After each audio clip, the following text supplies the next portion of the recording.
ఎందుకంటే ఈ రోజు సిద్ధార్థ రెడ్డి గారు ఎదిగినాడు, చాలానే ఎదిగినాడు, పర్లే ఆడాడు గుర్తుపడతారు. ఈ బెంగళూరులో కూడా ఆడాడ సెల్ఫీలు అడుగుతారు.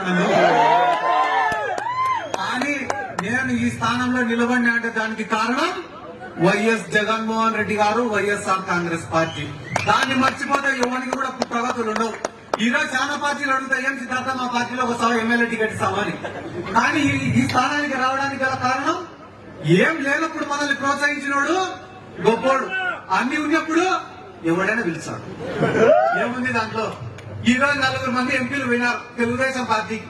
వాళ్ళని 10 మంది గుర్తుపడతారన్నా, వాళ్ళని ఎంపీలుగా చూస్తారన్నా, వాళ్ళ కాడ డబ్బులని 10 మందికి తెలిసిందన్నా, దానికి కారణం వైఎస్ జగన్మోహన్ రెడ్డి, వైఎస్ఆర్ కాంగ్రెస్ పార్టీ. దాన్ని మర్చిపోయి వాళ్ళేమనుకుంటున్నారు, సొంత బలం అనుకుంటున్నారు. మా కాడ లెక్కుంది కాబట్టి చంద్రబాబు నాయుడు పిలుచుకున్నాడు అనుకుంటున్నారు. మా పైన చంద్రబాబు నాయుడు విపరీతమైన లవ్వు అనుకుంటున్నారు. చేరినాక తెలుస్తుంది లవ్వు లేదని. మీరు ఒక 2 నెలలు ఉంటే మీరు ఎంతసేపు ఉంటే ఇంకా 1 సైడ్ లవ్వే. మీరు చంద్రబాబుని ప్రేమించాల్సిందే, ఆయన ప్రేమించాడు.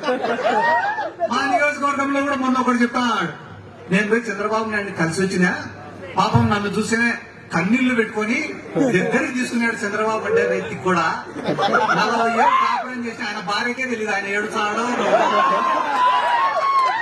అట్లా అంటాడు, నిన్ను చూసి నవ్వుతాడంటే అయ్యే పని, ఏడుస్తాడంటే అయ్యే పని, ఎట్లా మీద నువ్వు అంటే. ఇట్లాంటి వ్యక్తులందరూ పార్టీని విడిచిపెట్టి పోతే కూడా ఒకటి నేను చెప్పదలుచుకునేది ఏమన్నా అంటే, మళ్ళా మీ కుటుంబం గురించే చెప్పాలన్నా.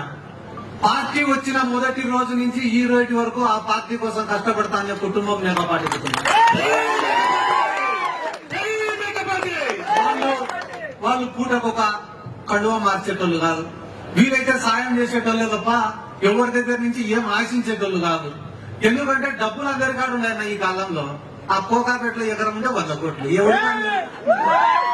ఎవరి కాడ డబ్బులు లేవు, డబ్బుకు విలువ లేదు. డబ్బు ఉండడం ముఖ్యం కాదు, ఆ డబ్బును ఖర్చు పెట్టే గుణం కూడా ఉండాలా. 10 మందికి సాయం చేసేదానికి ఆ గుండె కూడా ఉండాలా. ఆ గుండెను మనం బతికించుకోవాలి ఈరోజు. కాబట్టి అందరం కూడా మేకపాటి కుటుంబానికి అండగా నిలబడాల్సినటువంటి అవసరం ఉంది. ఆయన పక్క తెలుగుదేశం క్యాండిడేట్ ఎవరు నాకు తెలీదు.